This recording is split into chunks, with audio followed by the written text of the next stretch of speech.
Il faut que les gens sachent. Et si on peut sauver une dizaine de personnes, c'est quelque chose d'extraordinaire.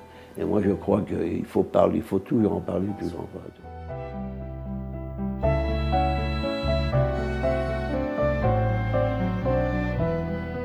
Je m'appelle Moshe Minkowski, entre parenthèses Maurice. Je suis né le 8 janvier 1925 dans un petit village en Pologne qui s'appelle Pszytik. Et on était une famille de 6 enfants. Ma mère et mon père, on était 8. En Pologne, les Juifs, ils étaient en danger permanent. Ils étaient toujours en danger. Parce que les Polacs, ils voulaient pas des Juifs. Moi, j'ai encore peut-être tout gosse, mais mes parents ont décidé de s'en aller, de venir à Paris. Alors, mon père est parti avant. Et arrivé à Paris, il a cherché du travail.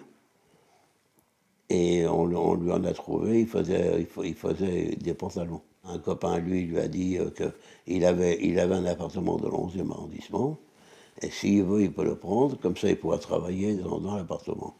Et c'était bien parce que c'était un appartement qui était assez grand, et alors il a pris une grande pièce pour son travail, et tout le reste c'était pour que les enfants soient à l'abri, quoi. Et c'était assez grand parce qu'il y avait même une salle de bain.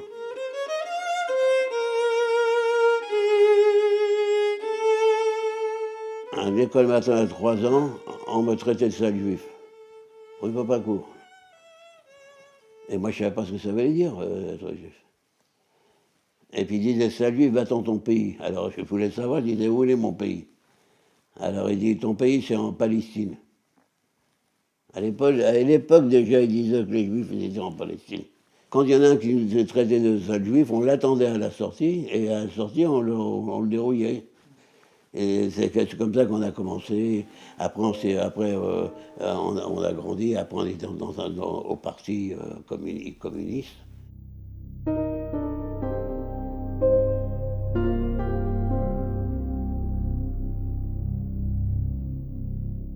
C'est à ce moment-là qu'on a commencé à militer. Alors, on est descendu sur les boulevards, parce qu'il y avait sur les boulevards qu'il y avait de la bagarre. C'était pas dans les petites rues. On militait comme ça, on était plusieurs copains. Chacun avait une bande de 10-15 personnes. Et on partait sur les boulevards, on était une cinquantaine. On partait sur les boulevards, on s'asseyait exprès dans les cafés on savait que c'était interdit. Les propriétaires disaient allez, partez d'ici parce qu'on va avoir des histoires. Et nous, on avait peur de rien. Les Juifs n'avaient pas le droit d'aller dans un café. Les Juifs n'avaient pas le droit d'aller dans les épiceries les mêmes que les non-Juifs. Les Juifs, il fallait qu'ils traversent quand il y avait un militaire ou tout ça. Dans une journée, il y avait 10 lois qui pouvaient se faire. On ne savait plus quoi faire. On ne savait pas si c'était noir, c'était bien, ou blanc, c'était bien. On ne savait pas quoi faire. L'étoile jaune, je l'ai pas porté. J'ai pas voulu le porter. J'ai porté pendant 2 jours. Après, je ne le portais plus. Parce qu'on ne pouvait rien faire avec les toiles juives. Les toiles, on les met dans la poche. Si on voyait que c'était chaud, hop, on leur mettait. Mais on n'avait jamais peur de... Non.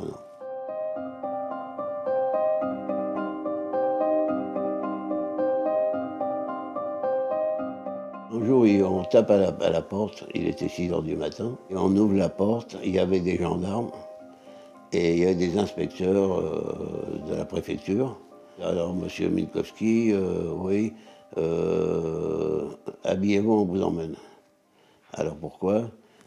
On arrête tous les étrangers. Tous les étrangers qui viennent d'arriver, on les arrête. On vous relâchera après, mais on vous arrête. Alors habillez-vous, on vous emmène. Alors il regarde partout. Moi il me regarde. Il y en a un qui dit à l'autre, et lui, oh, qu'est-ce qu'on fait? La main, il dit non, lui, il est trop petit. Mon père, il s'est habillé, et mon frère, il s'est habillé aussi. Et ils sont partis avec les inspecteurs, avec la police. Et ils les ont emmenés à Pithiviers et Boum-la-Rolande. Sitôt qu'il a été arrêté pour Pithiviers, je ne l'ai plus revu.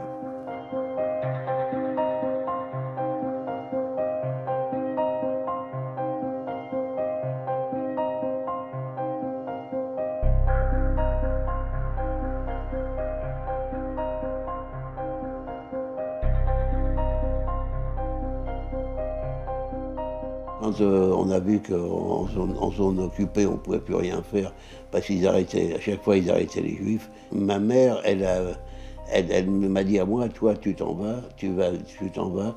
Il y a ma soeur était mariée, mon beau-frère est venu avec moi, et on est parti du côté de Tours, et on a traversé la ligne de démarcation. On s'est installé à Toulouse pendant plus d'un mois.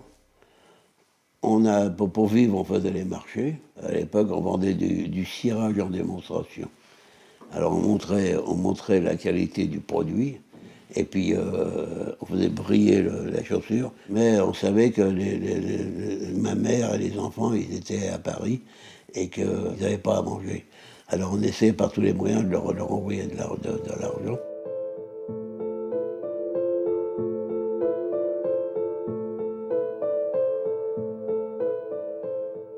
Quand il y a eu la rade du Veldiv, il faisait très chaud ce jour-là, c'était au mois de juillet.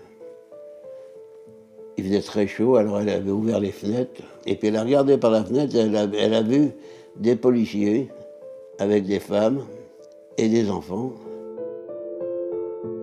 Ils marchaient, ils étaient encadrés par les gardes mobiles. Et il y a une femme qui a dit, les enfants aussi, alors elle a dit, allez, tout le monde, tous les juifs. Il leur a dit, allez, dépêchez-vous parce qu'il y a les camions qui vous attendent. Et comme ça, comme ma mère elle a vu ça, alors qu'est-ce qu'elle a fait? Elle a dit, allez, habillez-vous, descendez, on va aller se cacher. Et c'est là qu'elle a été, qu'ils ont été dans la cave de l'immeuble.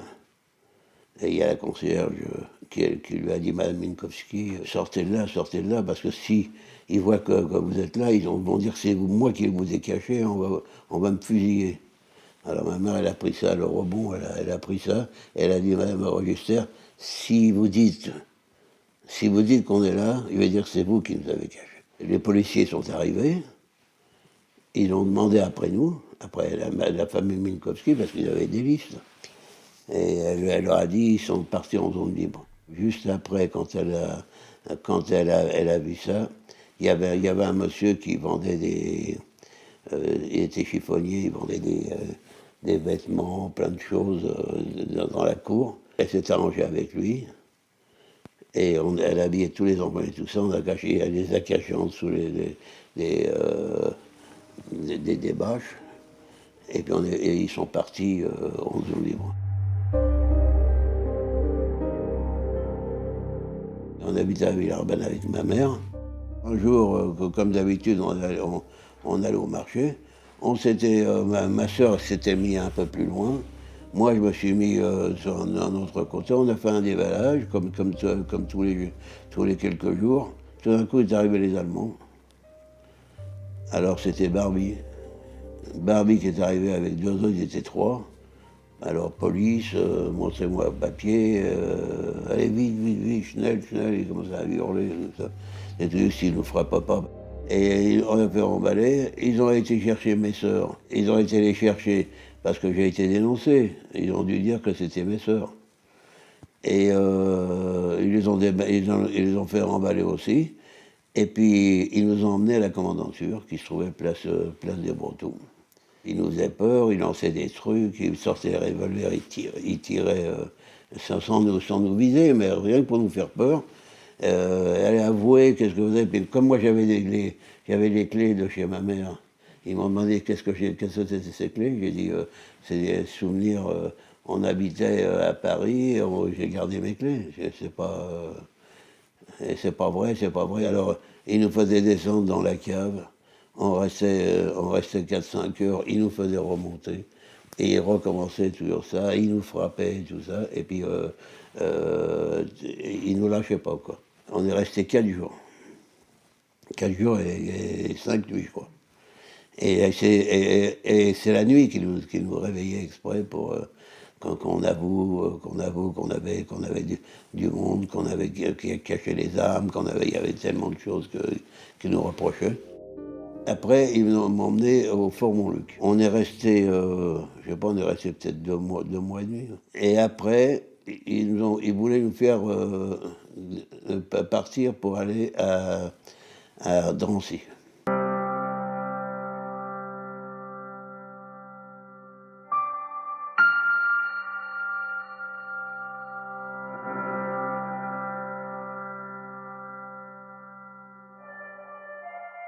On nous avait dit qu'on allait partir au fin fond de la Russie pour refaire un pays comme Israël.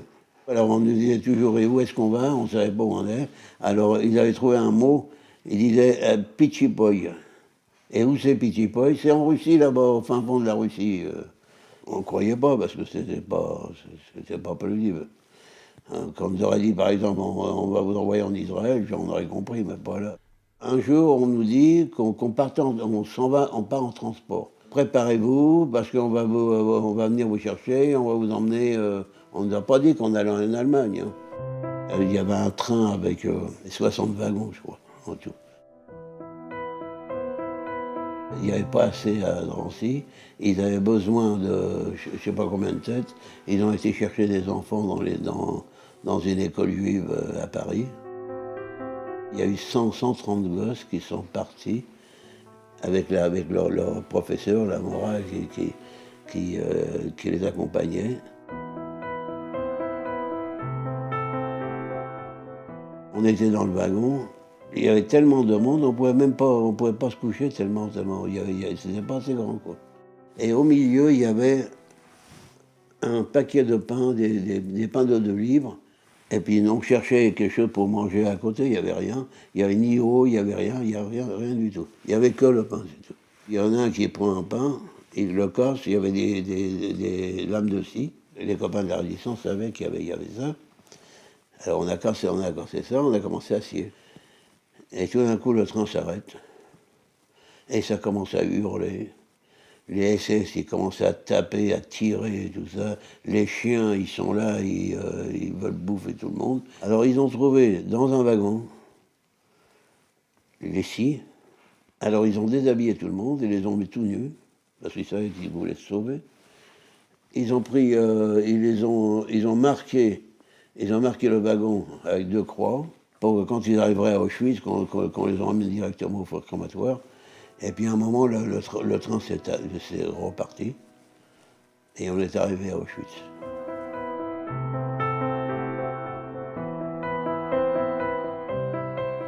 Alors Auschwitz, qu'est-ce que c'est? C'est des rails, Au bout des rails, il y a un petit portail. Il faisait nuit, il pleuvait, il faisait froid. On attendait le matin pour que les SS arrivent. Les SS ils sont arrivés. Ils ont commencé à hurler, parce que leur truc à eux, c'était de hurler, de faire peur aux gens. Et alors, ils ont ouvert les wagons. Alors là, ça a été le désastre. Là, je crois que n'importe lequel voulait se suicider. Moi, je sais que moi-même, j'aurais eu un revolver là, je me tuais, je voulais pas, j'aurais pas pu vivre comme ça. C'était terrible. Un wagon à bestiaux, c'est pas comme un wagon, c'est haut. Il n'y a qu'une seule marche, donc il faut sauter. Les femmes avec les enfants, et elles sautaient avec les enfants tombaient.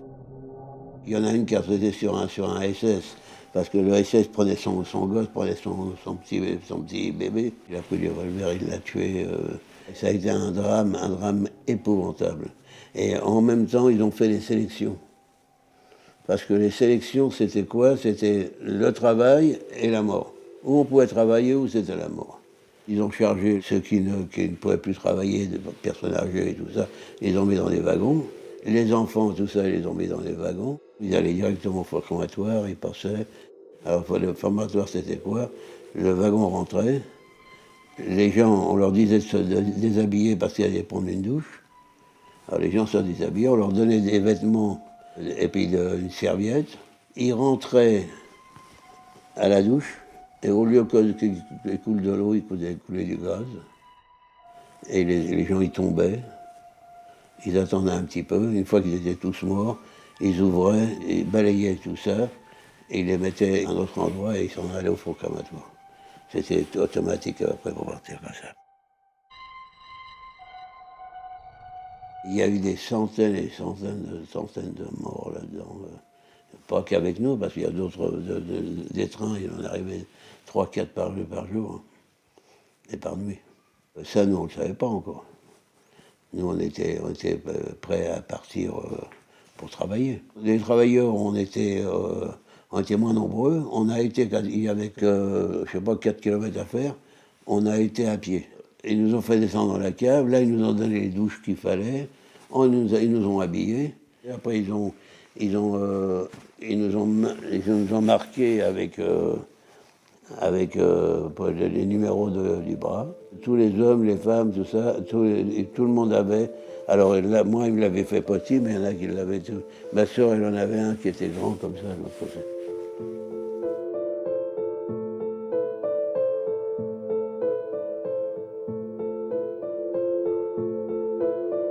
Juste en face d'où on était, il y avait l'atelier de la confection qui était en face. Et comme mon père c'était un confectionneur, j'ai demandé est-ce que tu connais. Alors je ne sais pas s'il m'a fait dit ça pour me faire plaisir ou quoi, mais il m'a dit oui, je l'ai connu. Alors je lui ai dit où il est maintenant. Alors il m'attrape et il me dit écoute voir. Ici, tu penses à toi, tu ne penses pas à personne d'autre. Ce que les autres y sont, qu'est-ce qu'ils font ou quoi, ça, c'est fini pour toi. Mais toi, tu es devenu orphelin et tu penses qu'à toi. Ça m'avait terriblement troublé, ça, qu'il m'ait dit ça. Et c'était tellement vrai ce qu'il a dit. Surtout qu'on arrivait là-bas, on n'avait plus personne. Pourquoi que moi j'étais un peu religieux là-bas? Parce que ça me rapprochait de ma famille. Là, je crois que ça m'a aidé à survivre. Quand est arrivé Kippour, on ne mange pas. Eh bien, j'ai pas mangé. De toute façon, je suis resté des semaines sans manger. Mais tout ce qu'on me donnait, on me donnait un morceau de pain à midi, avec un morceau de saucisson, je le mettais de côté.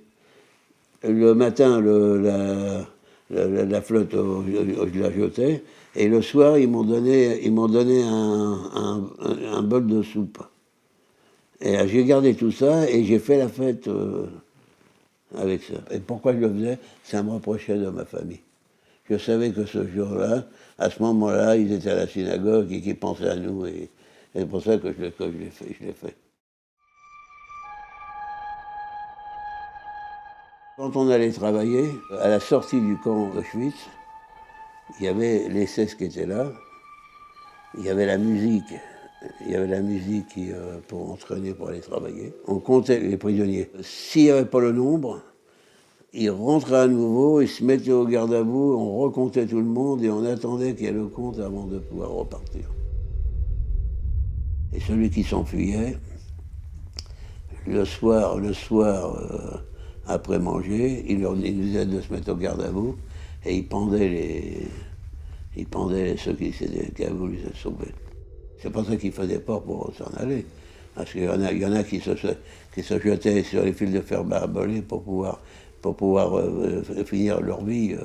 Les fils de fer barbelés étaient électriques, donc ça électrocutait les gens. Quand il y en a envoyé un qui mourait sur place, alors on le regardait, et puis il y en a qui disaient regarde la chance qu'il a, lui il a fini de souffrir. Moi je voulais en finir avec ma vie, j'en avais assez.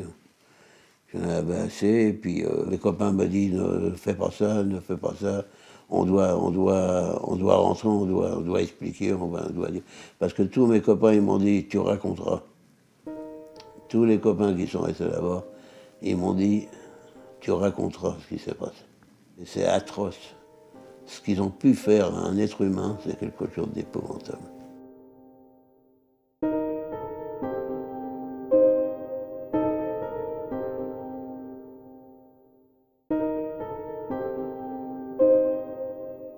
J'ai fait quatre camps de concentration, et tous ces camps, j'ai revu toujours les mêmes choses. La misère, les gens mourir, les gens mis dans un coin. On partait travailler, par exemple, je partais travailler, en nous mettant dans les wagons à bestiaux, on partait travailler. Il y a un moment, il fallait qu'on dégage les morts pour pouvoir s'asseoir mieux. Alors, au lieu de partir travailler être bien, les gens ils mouraient, on posait dans un coin, et puis pour avoir de la place, on n'avait pas de place. Les wagons ils étaient bourrés de monde. On nous donnait à manger, on mangeait sur les cadavres. Et on n'avait plus aucune notion de l'humanité. Il n'y a plus d'humanité.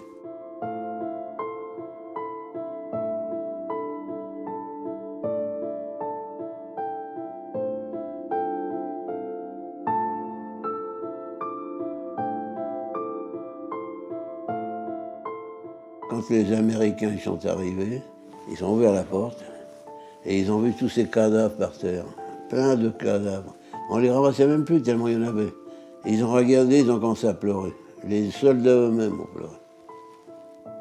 Comment ils ont pu faire une chose comme ça?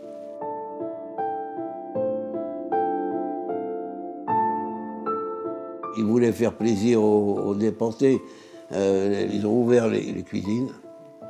Et il y avait à manger et tout. Les gens, ils ont mangé. Il y avait plusieurs centaines de morts à cause de ça. Ils ont trop mangé, ils ont éclaté l'estomac et tout. Il y en a qui couraient après les SS, ils les pendaient. J'étais à la fin de ma vie, et j'étais au lit. J'étais à l'infirmerie, et quand on disait qu'on était à l'infirmerie, c'était qu'on allait mourir. Alors on est venu me demander mon nom et tout, parce qu'ils allaient dire à ma mère que j'étais en vie. Parce ils ont pris le nom de tout le monde pour pouvoir le diffuser en France. Mais sans ça, j'avais pas de joie, quoi. Si au moins j'avais la joie, que j'avais un espoir de vivre. Mais même à ce moment-là, je crois que j'avais même plus envie de vivre. C'est ça qui est terrible. Et pourtant, je ne suis pas un homme triste, je suis un homme joyeux, je rigole toujours. Mais là-bas, je ne pouvais plus. C'était c'était trop difficile.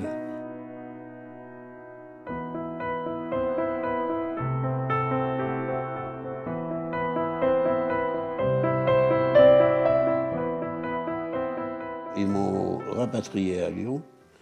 Et juste ce jour-là, il y avait 4-5 trains par jour qui venaient dans ces gares. Et juste celui-là, personne ne l'attendait. alors je suis arrivé, il était minuit. Il n'y avait personne sur le quai qui attendait. Et dans la journée, c'était bourré de monde. Les gens, ils couraient comme des fous pour savoir quand est-ce qu'ils pourraient voir un déporté. Et ils demandaient aux déportés, vous connaissez un tel, vous connaissez un tel. Et vous ne connaissez pas mon père. J'ai été voir ma mère quand je suis descendu du train à Lyon. Ouais, quand elle a ouvert la porte, elle n'a pas été tellement étonnée parce qu'elle attendait tous les jours. Et juste ce jour-là, il n'y avait pas de train.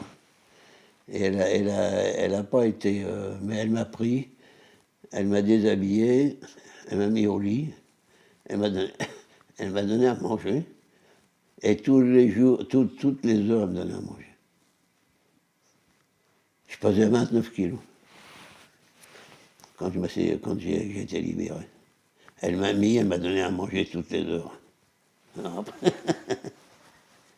J'ai grossi en vitesse. Hein.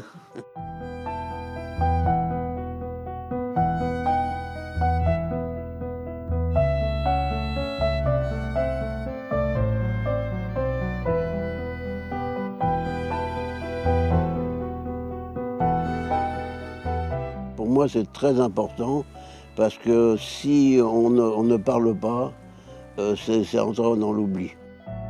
Les gens doivent savoir ce qui s'est passé. Il faut que le monde sache ce qu'ils ont fait à l'humanité. Mon but à moi jusqu'à ma mort, c'est ça. C'est de transmettre ce que j'ai ressenti pendant cette guerre, qui m'a pas détruit, mais enfin, tout en riant toujours. C'est peut-être pour effacer le mal que j'ai, mais je sais que pour moi, je penserai toujours à ça, et ça ne me quittera jamais. Ce sera toujours pareil. Je pense à ça à nuit et jour. Je ne peux pas oublier, je ne peux pas l'oublier. J'ai beau rigoler, j'ai beau essayer de je sais pas moi, de faire des choses, mais ça me revient toujours. C'est en moi, quoi. Je trouve qu'il n'y a pas de mots pour qualifier ce qui s'est passé à ce moment-là. Il faut penser à ça, il faut pour le futur qu'un assassin comme ça peut revenir au pouvoir et tuer tout le monde comme il l'a fait à l'époque. Je dis qu'il faut toujours penser à ça. Ce qu'on peut me souhaiter à moi, c'est de voir tous les gens heureux de voir tous ces gens qui n'ont pas de travail et toute cette misère qu'il y a alors qu'il y a du bonheur pour tout le monde ici sur la terre.